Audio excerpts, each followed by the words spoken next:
করে তারা আমাদের ঘরে ধর্মীয় অধিকার থেকে বঞ্চনা করছে, ধর্মীয় অধিকার হরণ করছে, সংবিধানের অধিকার কেড়ে নিচ্ছে।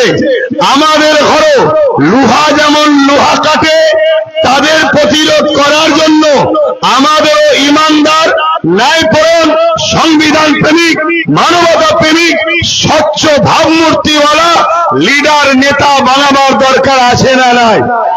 হাত তুলে সাক্ষী দেন আমার কথায় একমত আপনারা? একমত? যদি আজ আমাদের এই লিডার নেতা থাকতো, তাহলে আজকে এর জবাব, ইটের জবাব পাথর দিয়ে দেওয়া যেত। এটা আমাদেরকে ভাবতে হবে, নচেত আগামী দিন আরো আঘাত হবে। নিশ্চয়ই আপনারা জানেন, কেন্দ্র সরকার সংখ্যাগরিষ্ঠতার জোর দেখিয়ে ওয়াকফ কালা কানুন তৈরি করেছে। এই ওয়াকফ কালা কানুন, তাতে এমন কিছু নিয়ম ধারা তারা করতে চাইছে, সেই জায়গায় আস্তে আস্তে আমাদের মসজিদ, আমাদের মাদ্রাসা, আমাদের ঈদগাহ, আমাদের কবরস্থান, যেটা হাজার হাজার বছর ধরে আমাদের দান করা সম্পদ, যেটা আগামী দিন আমাদের থাকবে না, যেগুলো দখল করে আদানি আম্বানি বড় বড় কোম্পানির হাতে তুলে দেওয়া হবে, তারা সেখানে মসজিদ মাদ্রাসাকে বুলডোজার দিয়ে ভেঙে, কবরস্থানকে প্লেন করে, খানকাকে প্লেন করে, এমন করে ঈদগাহকে ভেঙে সেখানে বড় বড় শপিং মল, বড় বড় বার, বড় বড় সিনেমা হল, তাদের ইনকামের জায়গা তৈরি করবে। আমি জানতে চাইছি, এটা কি আমার ধর্মের উপরে আঘাত নয়? তাহলে আজকে একজন ভারতবর্ষে দেশ আমাকে ধর্মীয় স্বাধীনতা দিয়েছে, এই দেশকে স্বাধীন আমরা সবাই মিলে করেছি। সেই দেশে ৭৯ বছর পরে কোন কেন্দ্রে সরকার আসবে, সে জোর করে আমাদের ধর্মীয় অধিকারকে, আমাদের মসজিদকে, আমাদের মাদ্রাসাকে, আমাদের খানকা কবরস্থানকে মিটিয়ে দিতে চাইবে। আর আমরা যদি এখনো না জাগি, না ভাবি, দুনিয়া তো আমাদের বরবাদ হবেই হবে। কিয়ামতের দিন আল্লাহর কাছেও জবাব এর দিতে হবে না? হবে না? আওয়াজ দিয়ে বলুন, দিতে হবে না? হবে না? তাই আপনাদেরকে জাগাচ্ছি, আপনারা জাগুন। কেন্দ্র সরকারের বিরুদ্ধে সে যেমন আইন করেছে, সুপ্রিম কোর্টে আইনি লড়াইও চলছে, আইনি লড়াই চলবে। তবে এখানে বলে দিই, মুসলমান যাদেরকে মাসিহা মনে করছেন, তারা আপনাদের হয়ে লড়াই করছে না, সেই লড়াই করছে যাকে মুসলমানের একদল গালি দেয়, সেই নবী বংশের আওলাদ নওশাদ সিদ্দিকী আজকে সুপ্রিম কোর্টে গিয়ে কেস করছে। সে আপনার আমার ওয়াকফ মসজিদ মাদ্রাসাকে বাঁচাবার জন্য লড়াই করছে, বিজেপির বিরুদ্ধে লড়াই করে কেস করছে, সুপ্রিম কোর্টে আজকে সে মামলা চালাচ্ছে। আমাদের মানবতা বলে তার সাথ দিয়ে, তার জন্য দোয়া করে, তাকে আরো শক্তিশালী করে তোলা, যাতে আগামী দিন এই বিজেপি নামক অপদার্থ আমাদের উপরে যখন নতুন কোন আইন কানুন করার চেষ্টা করবে, তখন আমরা যাতে এই সকল ব্যক্তিদের দ্বারা সুরক্ষিত থাকতে পারি, এটা আমাদের ভাবা দরকার আছে না নাই? হ্যাঁ, আমি একজন ধর্ম প্রচারক, আমি আহলে সুন্নাত ওয়াল জামাত একটা ধর্মীয় সংগঠন চালাই, আমি জলসা মাহফিল করি। আপনি ইমাম, আপনি মাওলানা, আপনি মুফতি, আপনি বক্তা, ঠিক আছে, আপনার জায়গায় আপনি থাকুন, কিন্তু আপনার মানবতা কে বলছে যে আপনার মসজিদকে বাঁচাবার জন্য লড়ছে, তার পাশে সাথ দেওয়া দরকার না? যে বলবে মসজিদের পক্ষে কেউ দাঁড়ালে আমি তার সব থেকে বড় দুশ্মন হব, তার সাথ দেওয়া দরকার। এটা মুসলিম সমাজের ভাবা দরকার আছে না নাই? এই জন্য আপনাদেরকে বুঝতে হবে, খুব ভালো করে বুঝুন, আইনটা যারা করছে তারা কোন ক্ষমতায় করছে। এক তো সংবিধান বিরোধী, আবার ভারতবর্ষের দ্বিতীয় বৃহত্তম যে সম্প্রদায় মুসলমান, সেই মুসলিম সমাজের ধর্মীয় ভাবাবেগ মসজিদ মাদ্রাসা কবরস্থানের উপরে ডাইরেক্ট হস্তক্ষেপ করছে। কোন পাওয়ারে? রাজ পাওয়ারে। অতএব এই পাওয়ারকে রুখতে গেলে আমাদেরকেও রাজ পাওয়ারের কথা ভাবা দরকার আছে না নাই? এটা যখনই ভাবাই, এটা যখনই বুঝাই, আমার কওমের ঘরে কিছু ছেলে আছে, আমার সমাজের কিছু ভাই আছে, যারা লেবাসে, সুরাতে, বাহ্যিক মুসলমান, কিন্তু তারা ভেতরে ভেতরে অনেক আগে ধর্ম ত্যাগ করে ইসলাম থেকে বেরিয়ে চলে গেছে। কিন্তু তাদেরকে এই যারা ইসলাম মিটাতে চায়, এরা বলেছে তোরা মুসলমান থেকেই থাক, তোরা নামাজ পড়, মসজিদে যা, মুসলমানদের সাথেই থাক, কিন্তু তোদেরকে আমরা পিছন থেকে প্রশাসনিক সহযোগিতা করব, আর্থিক সহযোগিতা করব, সব পাওয়ার দেবো, তোদেরকে ক্ষমতায় সারিতে রাখবো, তোরা মুসলমানকে শুধু কন্ট্রোল করে রাখবি, যাতে মুসলমান কি বলে ক্ষমতাশালী না হয়, মুসলমান যাতে নিজের লিডার না বানিয়ে ফেলে, মুসলমান যাতে এক না হয়ে যায়, এটা তোরা করবি। এরা সময় আসতে বাকি, দেখবেন সব ঝুপঝাপ করে লাভ মেরে ইসলাম ছেড়ে বেরিয়ে চলে যাবে, তখন আমাদের কি দশা হবে? আমি এটা গল্প বলছি না। এই স্টেজটা করেছে এমন এক জায়গায়, এটা ভুল স্টেজ করেছে। আমি এই সূর্যের তাপে এই দিকে তাকাতেই পাচ্ছি না। কথা বুঝে আসছে? একটুখানি এরম লম্বা লম্বা করতে হয়, নাই একটু কেরাচে করতে হয়। যাই হোক, তো ভাই আপনাদের অসুবিধা হচ্ছে নাকি? আজকের এই লড়াইটা কিসের? এখানে কোন রাজনীতির মিটিং এটা নয়, কিন্তু বড় দুঃখের বিষয়, রাজনীতির বিরুদ্ধে আমাদেরকে বলতে বাধ্য হচ্ছি। কেন? রাজনেতারা তারা লোকেদের রুজি রুটি, চাকরি, কারবার, পড়াশোনার কথা ছেড়ে দিয়ে তারা ক্ষমতার জোরে আমার ইসলামকে মিটাতে চাইছে, তারা ক্ষমতার জোরে আমার মসজিদকে মিটাতে চাইছে, ক্ষমতার জোরে আমার কবরস্থানকে মিটাতে চাইছে, ক্ষমতার জোরে আমার আল্লাহর সামনে গুস্তাখি করছে। এই বাংলাতে ব্যারাকপুরের ভাটপাড়াতে এক মানবরূপী পশু বেরিয়েছে, এ আরেক জাহান্নামের কুকুর। আপনারা দেখেছেন তো নাকি? এ আরেকটা জাহান্নামের কুকুর। ও বলছে কি ইসলামে নাকি রেপ করা কোনো পাপের বিষয় নয়, ইসলাম নাকি রেপ করাকে খারাপ বলেনি।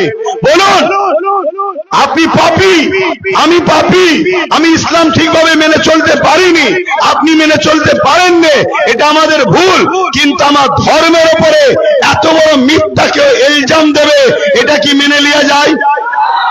বলুন আপনাদের বিবেকে, যে ইসলাম নারীদেরকে জ্যান্ত পুঁতে দেওয়া হচ্ছিল, ইসলাম নারীদেরকে বাঁচার অধিকার দিয়েছে, ইসলাম নারীদের পায়ের তলায় আল্লাহর জান্নাত দিয়েছে।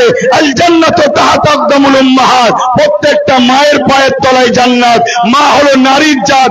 আজকে সেই ইসলাম, যে ইসলাম বলেছে রেপ তো দূরের কথা, কেউ যদি ধর্ষণ করে, এই কেউ যদি জিনা করে, রেপ মানে জিনা করে, তারপরও তাকে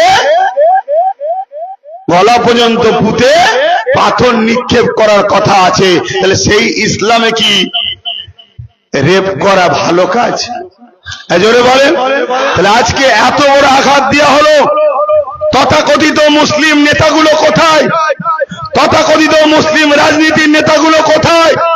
আর আমার বাংলার যিনি মুখ্যমন্ত্রী, তিনি বলেছিল বিজেপিকে রুখতে আমাকে সাথ দাও, বিজেপির হাত থেকে পুরো দেশে আপনাদেরকে বাঁচাবো। বলেছে হ্যাঁ কিনা? জোরে বলেন, বলেছে হ্যাঁ কিনা? কলকাতার রেল রোডে গিয়ে ঈদের নামাজে বলেছে, মনে পড়ছে?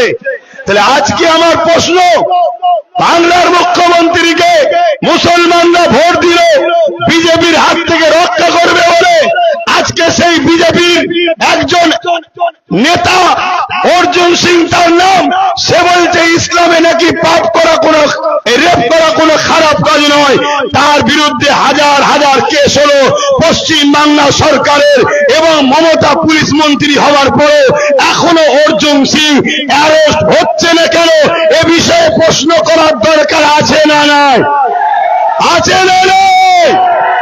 এই প্রশ্ন করাতে কোন টিএমসির যদি মুসলিম নামদারি নেতা সে যদি বলে আব্বাস সিদ্দিকী ভুল বলছে, আমি তার বিষয়ে দুটো কথা বলবো, হয় ওর গুড়াই গন্ডগোল আছে, আর নয় মুসলিম ঘরে জন্ম হয়ে এখন বেঈমান হয়ে গেছে। এ কথাটা কি বলা ভুল হলো? কারণ তুই যদি ইসলামেরই হোস, তোর হাতে তো পাওয়ার আছে, তোর তো উচিত মমতাকে চিঠি করা যে আমি আপনার দলের একজন সক্রিয় কর্মী, আমি আপনার দলের একজন নেতা, আমি আপনার দলের জন্য লড়ছি, আপনার দলের জন্য মারপিট করছি, আপনার দলের জন্য মুসলিম ভাইকে কেস দিচ্ছি, আপনার দলের জন্য মুসলমানদেরকে মারছি। সৎ করছি আজকে অর্জুন সিং যার বিরুদ্ধে টিএমসি বলছে আমি বিজেপির বিরুদ্ধে, তাহলে এই যে সুযোগ, সংবিধান বিরোধী একটা কথা বলেছে, ইসলাম বিরোধী একটা কথা বলেছে, সমাজে দাঙ্গা শুরু হবে, এত যখন কেস করেছে ওকে জেলে ভরে রেখে দেওয়ার সুযোগ, ওকে জেলে ভরা দরকার আছে না নাই? কিন্তু ভরছে কি? জোরে বলুন, ভরছে না। ভরবে কাকে? নিরীহ গরিব মানুষদের ঘরে, দুর্বল অসহায়দের ঘরে। আজকে বলুন, আমি আপনি পাপী গুনাহগার মানছি, কিন্তু ইসলামকে কেউ মিটিয়ে দেবে আমরা মেনে নিতে পারবো? আওয়াজ চাইছি, মেনে নিতে পারবো? হাত তুলে সাক্ষী দেন, মেনে নিতে পারবো? হাতটা তুলে রাখেন, মেনে নিতে পারবো? একে অপরের পাশে দেখুন কেউ হাত তুলতে বাকি আছে কিনা, কেন আমাদের মধ্যেও কোনো মুনাফেক আছে কিনা দেখা দরকার আছে। কেউ মেনে নিতে পারবো? মেনে নিতে পারবো? তাহলে আজ আপনাদেরকে জিজ্ঞেস করছি, এই জায়গায় যদি আব্বাস সিদ্দিকী বলে যে টাকার ইপিট আর উপিট, যার নাম টাকার ইপিট আর উপিট, যে টিএমসি সেই বিজেপি, যে বিজেপি সেই টিএমসি, শুধু দুটো পরিবার, একই পরিবার, জার্সি দুটো আলাদা, নাম দুটো আলাদা, মানুষকে বোকা বানাবার জন্য একই বাজারে দুটো দোকান, একটা ভেজ একটা নন ভেজ, মালিক একটা নাগপুরে বসে আছে। অতএব যে খদ্দের ভেজ খায় ভেজের দোকানে যাবে, ইনকাম যা হবে নাগপুরে যাবে। যে লোক নন ভেজ খায় সে নন ভেজের দোকানে যাবে, নন ভেজ নেবে, কিন্তু ইনকাম সন্ধ্যের পরে মালিকের কাছে যাবে। অতএব অন্য রাজ্যে বিজেপি যা করছে আমার রাজ্যে টিএমসি তাই করছে। অন্য রাজ্যে বিজেপি শাসিত রাজ্যে থানার মধ্যে পুলিশ দিয়ে মুসলিম যুবকদের পিটিয়ে মারা হচ্ছে। আমার রাজ্যে বারাইপুরেতে একদিনেতে দুটো মুসলিম ছেলেকে থানার মধ্যে পুলিশ দিয়ে পিটিয়ে মারা হয়েছে। অন্য রাজ্যে মব লিঞ্চিং এর নামে মুসলমান পিটানো হয়, আমার রাজ্যে বাঁকুড়াতে গোরক্ষকের নামে মব লিঞ্চিং এর নামে তাদের পিটিয়ে মারা হয়। আমার কলকাতায় রিকশাওয়ালা গরিব মুসলমান, তাকে মব লিঞ্চিং করে পিটানো হয়। অন্য রাজ্যে হিজাব বোরখা পরার জন্য তাকে বেইজ্জতি করা হয়। আমার রাজ্যে হিজাব পরে স্কুলে যাওয়ার জন্য সেই ছাত্রীকে স্কুল থেকে বার করা হয়। অন্য রাজ্যে বোল্ডুজার দিয়ে মসজিদ মাদ্রাসা ভাঙা হয়, আমার রাজ্যে বোল্ডুজার দিয়ে দুর্গাপুরে মাদ্রাসা ভাঙা হয়। অন্য রাজ্যে যা হচ্ছে আমার রাজ্যে তাই হচ্ছে। অন্য রাজ্যে বিজেপি অমুসলিমকে দিয়ে মুসলমানকে মারছে, আমার রাজ্যে টিএমসি মুনাফিক মুসলমানদের দিয়ে মুমিন মুসলমানকে মারছে। এতে আপনারা একমত না আলাদা? হাত তুলে বলেন, একমত না আলাদা? একমত না আলাদা? আব্বাস সিদ্দিকী যে কথাগুলো বলছে সত্য না মিথ্যা? সাক্ষী দেন, সত্য না মিথ্যা? তাহলে এই জায়গায় দাঁড়িয়ে থেকে আমার কওমের ভাইদের বাঁচাবার জন্য একজন ধর্মগুরু হিসাবে আমার ভাবা দরকার আছে না নাই? আমি একজন ধর্মগুরু হিসাবে আমার কওমকে সজাগ করার জাগাবার দরকার আছে না নাই? এই জন্য আহলে সুন্নাত ওয়াল জামাত বিভিন্ন জায়গায় কাজ করছে, বিভিন্ন জায়গায় প্রচার করছে, জাগো আমার জাতি, জাগো আমার কওম, ভাবো বোঝো। আগে দেখেছিলাম মুখ আলাদা, এখন দেখছি মুখ আলাদা। আজ আমরা বড় দুঃখ লাগে, এই বাংলার বুকে আমার রাজ্য সরকার কি বলছে? রাস্তার পথচারী কুকুরের বাচ্চাকে মিড ডে মিল দেওয়া হবে। মুসলমানের বাচ্চা মাদ্রাসায় পড়ে, ওদেরকে মিড ডে মিল দেওয়া হবে না। শুনেছেন আপনারা? কথা বলুন, আমার সাথে একমত তো নাকি? তাহলে আমার রাজ্য সরকারের নজরে পথচারী কুকুরের বাচ্চা থেকেও মুসলমানের বাচ্চা ভালো না খারাপ? তাহলে যে মুসলমানের বাচ্চাকে পথচারী কুকুরের থেকে রাজ্য সরকার খারাপ নজরে দেখে, যে পথচারী কুকুরের বাচ্চাকে মিড ডে মিল দেবো, মাদ্রাসার বাচ্চাদের মিড ডে মিল দেবো না, তাহলে সেই সরকারকে তো আমাদেরও ভাবানো দরকার যে আমরা তোকে টিকিয়ে রেখেছি বলে তোর ভাইপোর গাড়ি বাড়ি হচ্ছে, আমরা সরে গেছি বলে বামফ্রন্ট উড়ে গিয়েছিল, আমরা ছিল বামফ্রন্ট ছিল, আমরা সরব তুইও চলে যাবি, এটা দেখানো দরকার আছে না নয়? এটা তো আমাদের দায়িত্ব। একজন বাপ হিসাবে আমার ছেলেটা কি করে চাকরি পাবে, শিক্ষা পাবে, ভালোভাবে বাঁচবে, মাথা তুলে ধর্ম পালন করবে, এটা আমাদের ভাবা দরকার আছে না নয়? সরকারের কি কাজ মন্দির করা না মসজিদ করা? কোনো কিছু কাজ নয়। সরকারের কাজ চারটে জিনিস নাগরিককে দিতেই হবে: শিক্ষা, স্বাস্থ্য, কর্মস্থান, বাসস্থান। সরকারকে দিতেই হবে, এটা সংবিধানের রুলস। শিক্ষা, স্বাস্থ্য, কর্মস্থান, বাসস্থান। বলুন, সরকার আমাদেরকে শিক্ষা দিচ্ছে? 25,000-এর উপরে স্কুল বাংলায় বন্ধ, উত্তরপ্রদেশেও বন্ধ, আসামেও বন্ধ, গুজরাটেও বন্ধ। ওখানে বিজেপি বন্ধ করছে অর্থাৎ আরএসএস এর ইশারায়, আর এখানে মমতা বন্ধ করছে আরএসএস এর ইশারায়। আর বাংলায় আরএসএস এর স্কুল খোলা হচ্ছে, সেখানে প্রকাশ্য অস্ত্র ট্রেনিং দেওয়া হচ্ছে। আর এই পাশে পূর্ব মেদিনীপুরে আর এক কমনাল ভূত বেরিয়েছে, কিছুদিন আগে ইফতার করত মুসলমানের সাথে, এখন কমনাল হয়ে গেছে। ও দিন রাত ধরে মুসলমানকে গাল দিচ্ছে, জিহাদি বলছে, রোহিঙ্গা বলছে, আর ওকে পাহারা দিচ্ছে কে? রাজ্য সরকারের পুলিশ। তার মানে তুই যা, মুসলমানদের গাল দে, ভয় দেখা, আর আমি বলবো আমার থেকে সরে গেলে ভোট ভাগ হলে বিজেপি চলে আসবে। পথে মুসলমান আমার কোলে ফিরিতে থাকবে, আর আমি থাকবো দাদা যা কাজ করছে আরএসএস এর ইশারায়, আমি সেই কাজটাই তো করে দেবো। শোনেন, পশ্চিম বাংলাতে বিজেপির লক্ষ্য নাই। যদি পশ্চিম বাংলায় বিজেপির লক্ষ্য থাকতো, একটা কথা শুধু মাথায় ঢোকেন, পশ্চিম বাংলায় বাঙালি থাকে না অবাঙালি? জোরে বলুন। তাহলে বিজেপি কখনো বাঙালিদের ঘরে গাল দিত? বাঙালিদের ঘরে উড়িষ্যায় মারত? বাঙালিদের উপর জুলুম করত?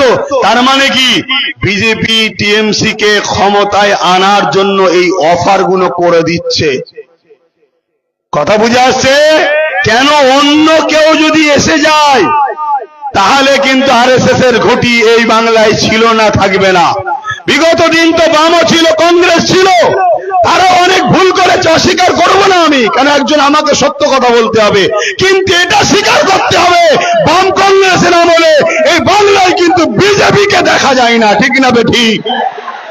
ওই গুজরাটিদের ঘরের রাস্তা তো আপনি দেখিয়েছেন, ওরাই বাংলার রাস্তা চিনত কি করে?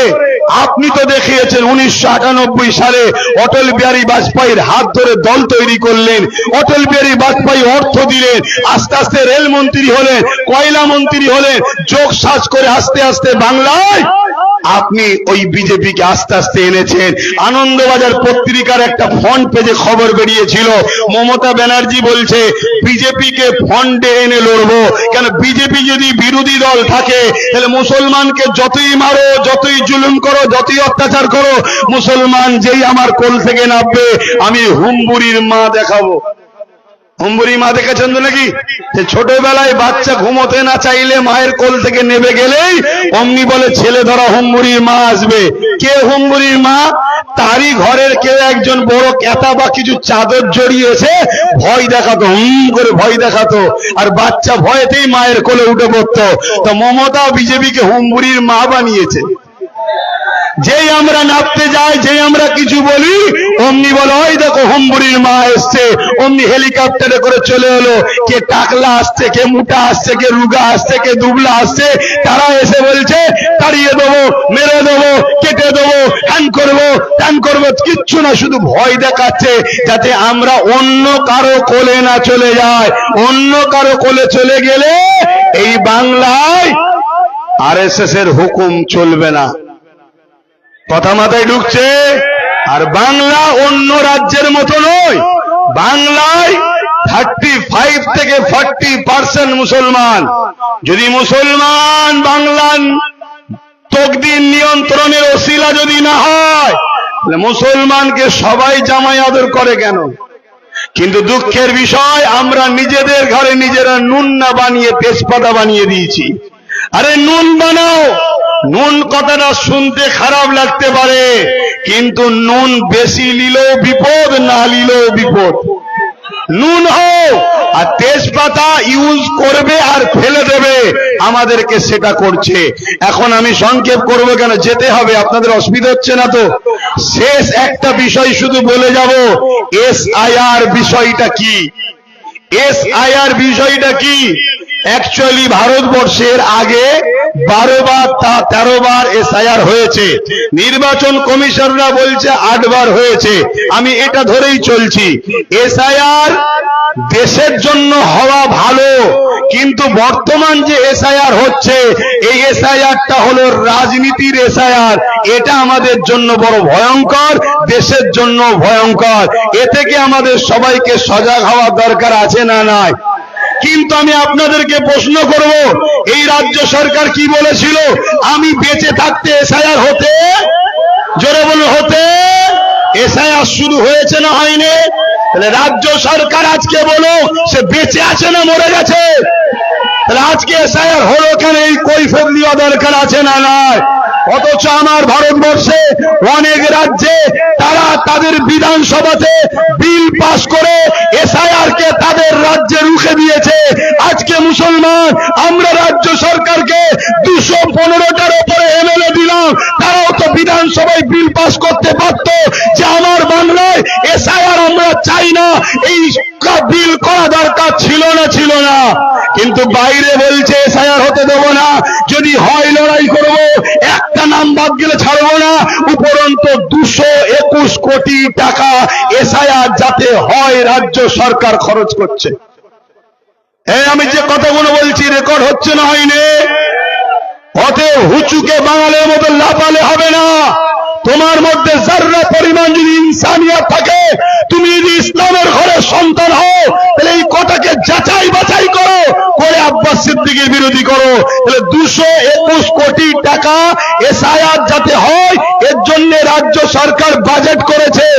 আর 90,000-এর কাছাকাছি লোক যাতে অফিসার SIR দ্রুত করতে পারে, এই অফিসার রাজ্য সরকার নির্বাচন কমিশনারকে দিয়েছে 90,000-এর উপরে। তাহলে বলুন, রাজ্য সরকার SIR এর পক্ষে না বিরুদ্ধে?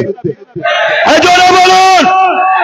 কিন্তু এরপরও আপনাদেরকে বলে দেবো, আপনারা ঘাবড়ে গিয়ে ভুল পদক্ষেপ নেবেন না, কাগজপত্র জড়ো করুন। কারণ আপনাদের ভোটেই যদি 21-এ কেউ সরকার হতে পারে, আপনাদের ভোটেই যদি 24-এ কেউ MP হতে পারে, আপনাদের ভোটেই যদি কেউ প্রধান হতে পারে, তাহলে আজ আপনাকে বাদ দেবে সেই MLA MP মন্ত্রী প্রধান দেবে, আমাদের ধরা দরকার আছে না নয়? তাই ঘাবড়ে গিয়ে কোনো ভুল পদক্ষেপ নেবেন না, কাগজ জোগাড় করুন।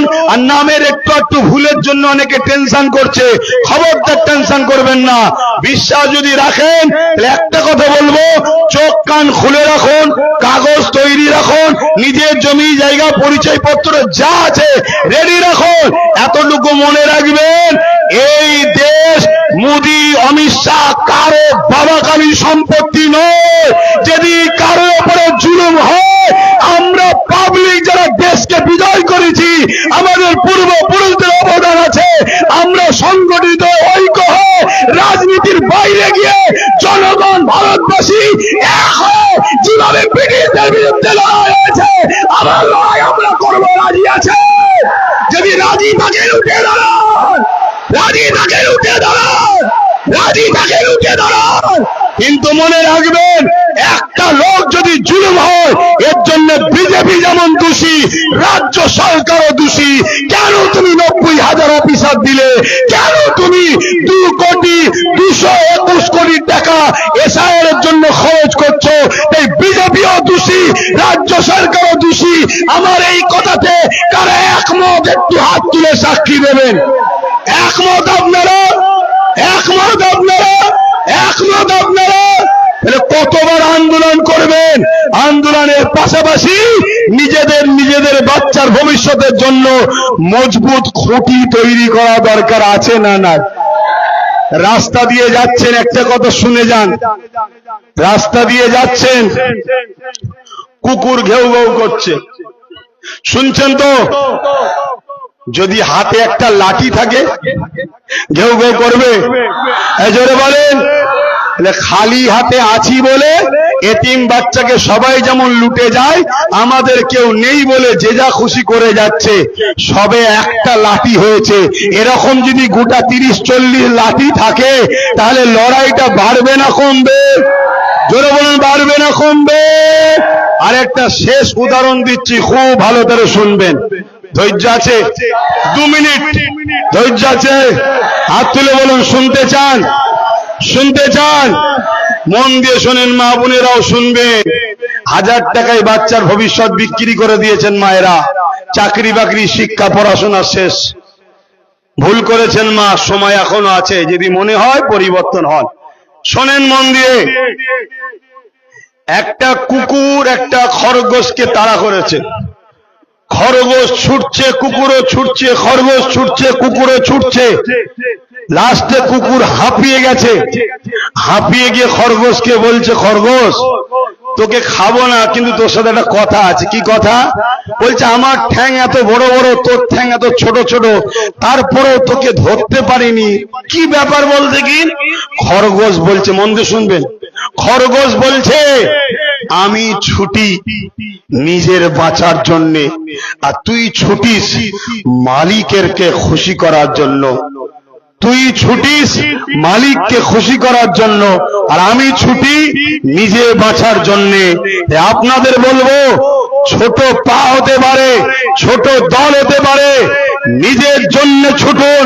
যদি নিজের জন্য ছুটতে না পারেন, বড় পাওয়ালা কুকুরের মতো ছুটে লাভ নাই, সারা জীবন ছুটো, ধরতে পারবেন না আপনি কাউকে। অতএব নিজের পায়ে দাঁড়ান, নিজের কথা ভাবুন। মনে রাখবেন, লোহা না হলে লোহা কাটা যায় না, মুফতি না হলে মুফতির বিরুদ্ধে ফতোয়া দেওয়া যায় না, পীর না হলে পীরের বিরুদ্ধে কথা বলা যায় না, আম সমাজ খাবে না। আপনাদেরকে বলবো, কতবার আন্দোলন করবেন? কখনো বোরখা নিয়ে, কখনো 3 তালাক নিয়ে, কখনো ইউসি ইউনিফর্ম সিভিল কোড নিয়ে, কখনো আমার শরীয়ত আইনের উপরে, কখনো এক নোংরা মেয়ে আম্মাদ আয়েশা হুজুরের বিরুদ্ধে, কখনো আইলা মুহাম্মদ রাসূল নিয়ে, কখনো এমন করে দেখা যায় 3 তালাক নিয়ে, কখনো দেখা যাচ্ছে আমার আল্লাহর দ্বীন সম্বন্ধে রেপ করা নাকি পাপ নয় বলছে। আবার তোমার হাওড়া জেলার আমতার বিধায়ক নির্মল মাঝি মমতাকে বলছে আমাদের আল্লাহ। আর কত সহ্য করবে? এই সব কিছুর পিছনে একটাই কারণ, আমাদের হাতে ক্ষমতা নয়, আমাদের হাতে লাঠি নয়, তাই এরা ঘেউ ঘেউ করে যা খুশি বলে যাচ্ছে। অতএব নিজেদের পাওয়ার তৈরি করা দরকার আছে না নাই? আছে না নাই? আহলে সুন্নাত ওয়াল জামাত মনে করে আমরা দেশকে বাঁচাবার স্বার্থে, জাতিকে বাঁচাবার স্বার্থে, সর্বধর্মের মানুষের বাঁচাবার স্বার্থে আমরা ইনসাফ পরায়ণ, ন্যায় পরায়ণ, মানব প্রেমিক, সংবিধান প্রেমিক এমন লোকের পাশে আমরা দাঁড়াবো, এবং তার সাথে দাঁড়াবো যে আমাদেরকে পার্টিসিপেট করবে, ভাগ দেবে। আমি একটা কথা বলেছিলাম, আপনাদের কাছে এসেছে কি জানি না, যে আব্বাস সিদ্দিকী বলেছে টিএমসি কে ভোট দিয়া নাকি হারাম। আপনারা শুনেছেন? কারা কারা শুনেছেন একটু হাত তুলে দেখান। এই কথাটা একটু বিস্তারিত বলবো খুলে, ধৈর্য আছে? অ্যাকচুয়ালি বলেছিলাম কি জানেন, আল্লাহ রসুল হাদিস পাকের মধ্যে বলেছে, উলামা ভাইরাও আছে, অন্যায় দেখলে হাত দিয়ে রোখো, অন্যায় দেখলে হাত দিয়ে রোখো। যদি হাতে না পারো মুখ দিয়ে প্রতিবাদ করো, যদি মুখে না পারো অন্তর থেকে ঘৃণা করো। এই 3টে যার মধ্যে নেই, রসুল বলছে তার মধ্যে ঈমান নেই। অর্থাৎ অন্যায় দেখেছে, হাত দিয়ে রুকেছে, এ ক্যাটাগরির ঈমান। অন্যায় দেখেছে, হাত দিয়ে রুকার ক্ষমতা নেই, মুখ দিয়ে প্রতিবাদ করেছে, সেকেন্ড ক্লাসের ঈমান। মুখ দিয়ে প্রতিবাদ করার ক্ষমতা নেই, অন্তর থেকে ঘৃণা করেছে। ঈমান আছে, কিন্তু ঈমানের একদম শেষ স্তর। এরপরেও যদি কেউ অন্যায় দেখে ঘৃণা না করে, অন্যায়ের সাথ দেয় এবং সেই অন্যায়টা ইসলামকে মিটাতে চায়, তার মধ্যে ঈমান আছে। জোরে বলুন। আজকে কেন্দ্রের অপদার্থ সরকার সংখ্যাগরিষ্ঠতা দেখিয়ে ওয়াকফ কালা কানুন তৈরি করে আমার মসজিদ মাদ্রাসা কবরস্থান মিটাতে চাইবে। রাসূলুল্লাহর হাদিস অনুযায়ী ওর বিরুদ্ধে হাত দিয়ে লড়ো। হাতে যদি ক্ষমতা না থাকে মুখ দিয়ে প্রতিবাদ করো, মুখে যদি প্রতিবাদ করে ক্ষমতা না থাকে অন্তর থেকে ঘৃণা করো। কিন্তু একটা মুসলমানের ঘরের ছেলে, সে দাবি করে আমি ইসলামের ঘরের ছেলে, ওর বিরুদ্ধে হাত দিয়ে লড়লো না, মুখে প্রতিবাদ করলো না, অন্তরে ঘৃণা করলো না, উপরন্তকে ভোট দিল, দিয়ে বিজেপিকে সাপোর্ট করলো, শক্তিশালী করলো, তাহলে কি তার মধ্যে ঈমান থাকতে পারে? জোরে বলো। এই কথাটা আমি প্রথম বলেছি। আর তারপরে বলেছি কি, যখন ওই বিজেপির বিরুদ্ধে বাংলায় আন্দোলন হচ্ছে, মমতা ব্যানার্জি বলেছে দিল্লি চলে যাও, এখানে নয়, যদি কেউ আন্দোলন করো তাহলে আমি সব থেকে বড় দুশ্মন হব। ঠিক ব্যাপারটা কেমন জানেন? বিজেপি মসজিদ ভাঙছে আর আমি বলছি ভাঙা যাবে না, আর মমতা বলছে একে রুখতে যাওয়া যাবে না, রুখলে সব থেকে বড় দুশ্মন আমার হব। তাহলে মমতা কি মসজিদের বন্ধু না দুশ্মন? তাহলে অন্যায় দেখলে হাত দিয়ে রুখতে হবে না, হবে না? মুখ দিয়ে প্রতিবাদ করতে হবে না, হবে না? অন্তর থেকে ঘৃণা করতে হবে না, হবে না? তা না করে যদি কোনো মুসলমান এই মমতাকে ভোট দেয়, তার ঈমান থাকতে পারে না। চলে আসে একটা শেষ কথা বলি, কোরআন মিটে যাবে, আমার উন্নতি মিটবে না, এই কথাটা বা এই আকীদাটা ন্যায় না অন্যায়? এবারে বলো, এই আকীদাটা কেউ বললো, তুমি তার হাত দিয়ে রুকা দরকার আছে না নাই? যদি হাত দিয়ে রুখতে না পারো, মুখ দিয়ে প্রতিবাদ, তাও যদি না পারো অন্তর থেকে ঘৃণা, তা না করে কোরআন যে মিটে যাওয়ার কথা বলে, তুমি তাকে যদি সাপোর্ট করো, ভোট দাও, তোমার ঈমান আছে? সাপোর্ট মানে কি? ভোট মানে কি? তাকে অ্যাকসেপ্ট করলাম, অর্থাৎ যে কোরআন মিটে যাবে তাকে অ্যাকসেপ্ট করেছি। যে কোরআন মিটাতে চায় তাকে অ্যাকসেপ্ট করলে ঈমান থাকে না। এটা আব্বাস সিদ্দিকী বলেছে। বলার পরে এটাও বলেছি, যদি মমতা চায় যে আমার ভুল হয়ে গেছে ভাই, এগুলো বলা আমার উচিত হয়নি, আমি অ্যাকচুয়ালি কোরআনের বিষয়ে বলতে গেছিলাম এক, হয়ে গেছে এক, আমি বলতে গিয়েছিলাম যে দিল্লি যাও, এটা আমার বলা উচিত হয়নি, তোমরা বাংলায় আন্দোলন করো, রাস্তাঘাট জাম করো না, ক্ষমা যদি তাই ভিন্ন বিষয়। যদি ক্ষমা না চায়, মুসলমানকে জিজ্ঞেস করছি বিজেপিকে ভোট দেওয়া যাবে? হাত তুলে সাক্ষী দেন, বিজেপিকে ভোট দেওয়া যাবে? যারা হাত তুলছেন না তার মানে দিল থেকে চাইছেন নাকি বিজেপিকে ভোট দেওয়া যাবে? কোন মুসলমানের বেটা দিতে পারে, কোন ঈমানদার দিতে পারে? দিলে তার ঈমান থাকবে না, আমি ফতোয়া দিয়ে যাচ্ছি। যদি দম থেকে তোমার উলামাকে লাগাও না, আমি আছি তো, কেন হবে না? সে দেশের দুশ্মন, ইসলামের দুশ্মন। ঠিক তেমনি টিএমসি যদি ক্ষমা না চাই মমতা এই কথাগুলো বলার দরুন, একেও ভোট দিলে ঈমান থাকবে না। বলুন দেওয়া যাবে? দেওয়া যাবে? এইটাই তো আব্বাস সিদ্দিকীর বক্তব্য। এখন আমার কোন যদি মুসলিম দাবিদার মুনাফেক ভাই বলে তুমি যা করলে আমার তো খাওয়া বন্ধ হয়ে যাবে, তোর পেটে জাহান্নামের আগুন ঢুকাক আল্লাহ, তোর হারামের পেটের জন্য আমার মসজিদ মাদ্রাসা শেষ করে দিবি? হ্যাঁ, ওকে বল ক্ষমা চাইতে হবে মমতাকে।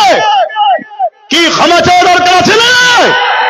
ক্ষমা চাইলে ভিন্ন বিষয়, ক্ষমা না চাওয়া পর্যন্ত কোন মুসলমানের বেটা যদি একে ভোট দেয়, ঈমান থাকবে না, থাকবে না, থাকবে না, ছেড়ে দিয়ে গেলাম। তোমার কাছে প্রশাসনের পাওয়ার, গায়ের জোর দেখানোর বিষয়টা আলাদা। ফেরাউনের জোর অনেক ছিল, মিটিয়ে দিয়েছে আল্লাহ। নমরুদের জোর ছিল অনেক, মিটিয়ে দিয়েছে আল্লাহ। তো যাক, আর কথা নয়, আমার শেষ কথা, আপনারা আমার সাথে আছেন তো? আমি যদি ব্রিগেড ডাকি, গাঁটের পয়সা খরচ করে যাবেন? হাত লম্বা করে তুলুন। যাবেন? যাবেন? যাবেন? তবে 2 বছর 21-এ অজ্ঞান নলেজ সিটিতে প্রোগ্রাম হয়নি। আমি চাইছি 21-এ অজ্ঞান আগে প্রোগ্রামটা ওখানে হোক, তারপরে ব্রিগেডে আবার করব। তাই 21-এ অজ্ঞান নলেজ সিটিতে কি যাবেন না? হাত তুলে বলুন, যাবেন না? কথা ঠিক তো নাকি? আল্লাহ আপনাদের সুস্থ ভালো রাখো। সকলে আস্তে আস্তে যাবেন, ছোট্ট একটু দোয়া হবে। আমাদের এই সালাম এক কলি কি বলে দোয়া হবে। কোথায় গেল? আমাদের মহাসেব আসছেন, একটু দোয়া করতেন, একটু ছোট্ট দোয়া হবে। আল্লাহুম্মা আমিন।